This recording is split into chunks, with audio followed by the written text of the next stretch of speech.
మహాగణుడవు మహోన్నతుడవు సర్వోన్నతుడువైన మా ప్రియ పరలోకపు తండ్రి, మీ ఘనమైన శ్రేష్టమైన నామాన్ని బట్టి వేలాది వందనాలు చెల్లిస్తూ ఉన్నాం. ప్రతిదినం ఈ రీతిగా మీ పాదాల చెంత చేరి శ్రేష్టమైన మాటలు ధ్యానించడానికి మీరు ఇస్తున్న మహాకృపను బట్టి వందనాలు. వాక్యం వింటున్న మా శ్రోతలందరినీ దీవించండి, దర్శించండి, బలపరచండి, ఆశీర్వదించండి, ఆరోగ్యంతో నింపండి. ఉద్యోగాల కోసం ఎదురు చూస్తున్న బిడ్డలకు ఉద్యోగాలు దయచేయండి. విదేశాలను బిడ్డల కోసం ప్రార్థిస్తున్నాం. చక్కని ఆరోగ్యం, శక్తి, బలం దయచేయండి. డ్యూటీల్లో మీకు ఆపదలు ఇవ్వండి. దూర ప్రాంతాల ఉద్యోగాలు చేస్తున్న బిడ్డలు వారికి కూడా మీ కృపనివ్వండి. వారి కుటుంబాలను బలపరచండి, ఆశీర్వదించండి, ఆరోగ్యాలతో నింపండి. హాస్టల్ నుండి చదువుతున్న బిడ్డలు చక్కని జ్ఞానము, ఆరోగ్యము దయచేయండి. చదువులో మంచి స్థితిలో ఉంచండి. డైలీ సర్వీస్ చేస్తూ చదువుతున్న బిడ్డలు ప్రయాణాలన్నింటిలో మీ కాపుదల కృపనిచ్చి నడిపించండి. అనారోగ్యంగా ఉన్న వారికి ఆరోగ్యము దయచేయండి. గర్భఫలం కావాల్సిన గర్భఫలాన్ని మీరు సిద్ధపరచండి. వివాహాలు కావాల్సిన వారికి వివాహాలు మీరు ఏర్పరచండి. అన్ని సంఘాల్లో ఉన్న సకల పరిశుద్ధులకు మీ కాపుదల భద్రత ఇచ్చి నడిపించమని యేసయ్య పరిశుద్ధ నామములో అడిగి వేడి ప్రార్థిస్తున్నాం తండ్రి, ఆమెన్. అందరికీ వందనాలండి. కీర్తన గ్రంథం 34వ కీర్తన 16 చరణం వరకు మనం ధ్యానం చేసామండి. 17 చరణాన్ని ఈరోజు మనం ధ్యానం చేద్దాం. 34వ కీర్తన 17 చరణం. నీతిమంతులు మొర్రపెట్టగా యెహోవా ఆలకించును, వారి శ్రమలన్నిటిలో నుండి వారిని విడిపించును. నీతిమంతులు మొర్ర పెడితే యెహోవా ఆలకిస్తాడు అని చెప్తున్నారు. ఎవరు నీతిమంతులు? ఏమంటే ఈ లోకంలో ఎవ్వరూ నీతిమంతులు లేరని బైబిల్ చెప్తుంది. రోమపత్రిక 3వ అధ్యాయంలో 11-12 వచనాలు, అలాగే 23 వచనంలో నీతిమంతుడు లేడు, ఒక్కడనూ లేడు అంటున్నాడు. దేవుని వెతుకువాడు ఎవడనూ లేడు. అందరూ త్రోవ తప్పి ఏకముగా పనికి మాలిన వారైరి, ఏ భేదము లేదు, అందరూ పాపం చేసి దేవుడిని అనుగ్రహించే మహిమను పొందలేకపోవచ్చున్నారని. అయితే మరి ఎవరు నీతిమంతులు అని అంటే, నీతిమంతులు అనేది భూమి మీద ఎవరు లేరు, కానీ ఆయన ఒక్కడే నీతిమంతుడు. దేవుడు ఒక్కడే నీతిమంతుడు. ఆయన తన విశ్వాసాన్ని మనకిచ్చి, తన రక్తాన్ని మనకిచ్చి, మనల్ని కడిగి నీతిమంతులుగా చేశాడు, నీతిమంతులుగా మార్చాడు. ఆ నీతిమత్వాన్ని మనకు ఆపాదించాడు ఆయన. ఏమాత్రము కూడా ఆ నీతిమత్వాన్ని ధరించుకోవడానికి కానీ, నీతిమత్వాన్ని పొందుకోవడానికి కానీ ఏ అర్హత లేదు మనకి. కానీ ఆయనే మనల్ని ప్రేమించి, ఆయనే మనల్ని, మన పాపాలు ఒప్పుకుంటే ఆయన క్షమించి మనల్ని తన బిడ్డలుగా చేసుకుంటాడు. యోహాను మొదటి పత్రిక 1:9లో మన పాపములను మనం ఒప్పుకుని ఎడల ఆయన నమ్మదగిన వాడును నీతిమంతుడు కనుక ఆయన మన పాపలను క్షమించి సమస్త దుర్నీతి నుండి మనలను పవిత్రులనుగా చేయను, అనగా నీతిమంతులుగా చేయను, పరిశుద్ధులుగా చేయను. ఒకటి మనం చేయాల్సింది, మనం మన పాపాలు ఒప్పుకోవాలి. నీతిమంతుడైన ఆయన దగ్గర, పరిశుద్ధుడైన ఆయన దగ్గర, నమ్మదగిన వాడైన దేవుని దగ్గర మన పాపాలు ఒప్పుకుంటే ఆయన మన పాపాలని క్షమిస్తాడు. ఆయన నమ్మదగిన వాడు కనుక, నీతిమంతుడు కనుక మన పాపాలను క్షమించి మన సమస్త దుర్నీతి నుండి మనల్ని పవిత్రులనుగా చేస్తాడు. ఆయనకి ఎలా వచ్చింది అని అంటే, ఆయన తన రక్తాన్ని చిందించాడు. ఆ రక్తము ద్వారా మనల్ని ఆయన కడుగుతున్నాడు. 7వ వచనంలో అదే మాట చూస్తాం కదా. ఆయన కుమారుడైన యేసు రక్తము ప్రతి పాప నుండి మనలను పవిత్రులనుగా చేయను. యేసు రక్తము ద్వారా కడగబడిన మనము నీతిమంతులము. యేసు రక్తం ద్వారా కడగబడిన మనం నీతిమంతులము. మరి మనకు ఎలాగా ఆపాదిస్తుందని అంటే, ఒకటి మన పాపాలు ఒప్పుకోవాలి, రెండవది ఆయనందు విశ్వాసం ఉంచాలి. రోమపత్రిక 5:1 ఉంటుంది కదా. కాబట్టి విశ్వాస మూలమున మనము నీతిమంతులముగా తీర్చబడి మన ప్రభువైన యేసుక్రీస్తు ద్వారా దేవునితో సమాధానము కలిగి ఉందము. మనం నీతిమంతులుగా ఎలా తీర్చబడ్డామంటే, మొట్టమొదట మన పాపం ఒప్పుకుంటే ఆయన మన పాపాలు క్షమించి ఆయన రక్తం ద్వారా మనల్ని కడుగుతాడు. ఎప్పుడైతే కడుగుతాడో మనం నీతిమంతులుగా తీర్చబడతాం. అది మనకెలాగా ఆపాదించబడద్ది అని అంటే, మనం ఆయన యందు విశ్వాసం ఉంచితే గనక. ఇక్కడ చూడండి, కాబట్టి విశ్వాస మూలమున మనము నీతిమంతులంగా తీర్చబడ్డాం. విశ్వాసం ఉంచాలి ఆయన మీద, ఆయన యందు విశ్వాసం ఉంచాలి.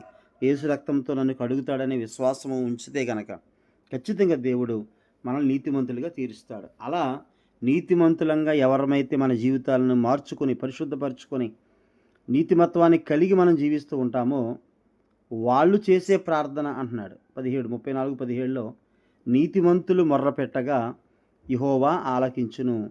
అలాంటి నీతిమంతులు ఏ ప్రార్థన చేసినా కూడా, ఎటువంటి ప్రార్థన చేసినా కూడా తప్పనిసరిగా ఆయన ఆలకిస్తాడు. మార్కు సువార్త 11:24 ఉంటుంది కదా.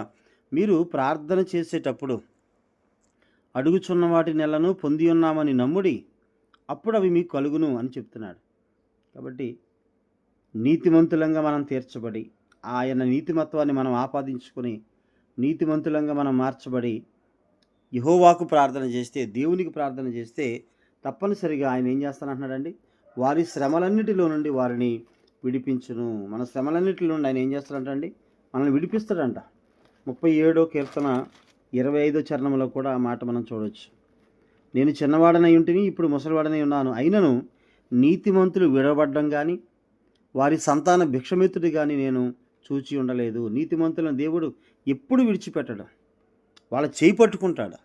కాబట్టి మనం చేయాల్సిందల్లా నీతిమత్వం ఆపాదించుకొని నీతిమంతులుగా మార్చబడి ఆ నీతిమత్వాన్ని మనం జాగ్రత్తగా నీతివంతమైన జీవితాన్ని కొనసాగించాలి.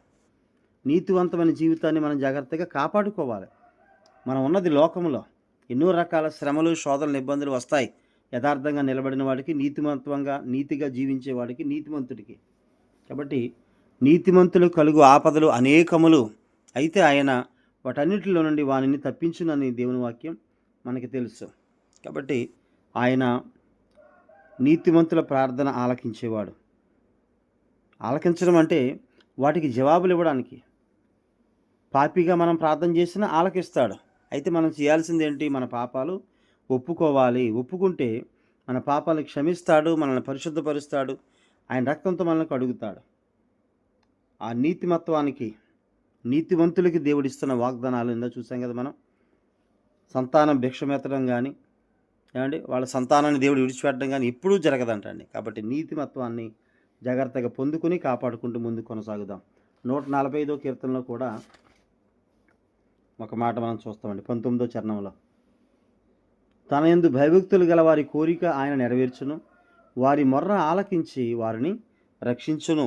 దేవుడిస్తున్న చక్కని వాగ్దానాలు చూడండి. నీతిమంతులకు దేవుడిస్తున్న వాగ్దానాలు. ఆ ప్రార్థన ఆలకిస్తానంటున్నాడు ఆయన.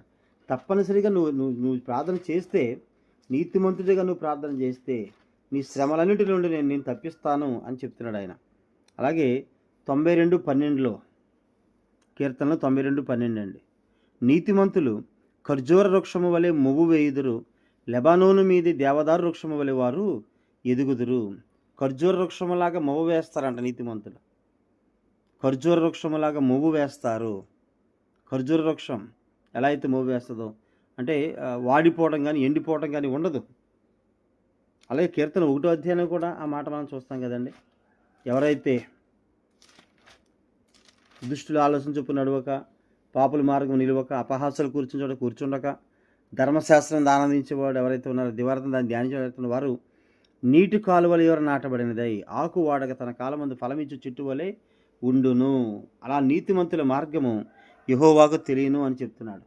సామెతలు 3వ అధ్యాయంలో మనం చూస్తే అండి 3:32 కుటిల వర్తనుడు యెహోవాకు అసహ్యుడు, యథార్థవంతులకు ఆయన తోడుగా ఉండును. యథార్థవంతులకు ఆయన తోడుగా ఉంటాడు. 33లో కూడా భక్తుల ఇంటి మీదకి యెహోవా శాపం వచ్చును, నీతిమంతుల నివాస స్థలమును ఆయన ఆశీర్వదించును. నీతిమంతులకు ఎన్ని ఆశీర్వాదాలు ఇచ్చాడో. అలాగే ఇదే సామెతలు 4:18 అండి. 4వ అధ్యాయం 18వ వచనంలో, పట్టపగలగు వరకు వేకు వెలుగు తేజరిల్లినట్లు నీతిమంతుల మార్గము అంతకంతకు తేజరిల్లును. నీతిమత్వంగా మనం జీవిస్తున్నామా? నీతిమంతమైన జీవితం జీవిస్తూ ఉంటే కనుక మన మార్గము, మన పయనించే మార్గము, మన జీవన విధానము రోజు రోజుకి దేవుడు వృద్ధిలోకి తీసుకుని వస్తాడు.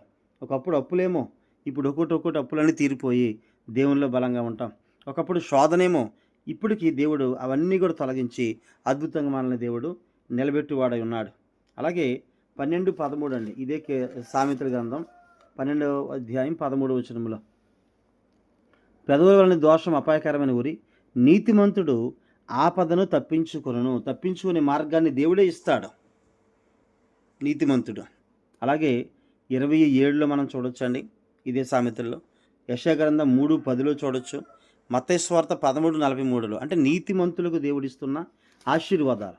అలాగే మనం నీతిమంతులుగా మార్చబడి తీర్చబడి దేవుల్లో గనక మనం ఉండి ప్రార్థన చేస్తే నీతిమంతుల మొర ఆయన ఆలకిస్తాడు. ఆలకించి వారందరి ప్రార్థనలకు జవాబులు ఇస్తాడు. అటువంటి భాగ్యము దేవుడు మనందరికీ దయచేయనుగాక. ఆమేన్. అందరికీ వందనాలండి.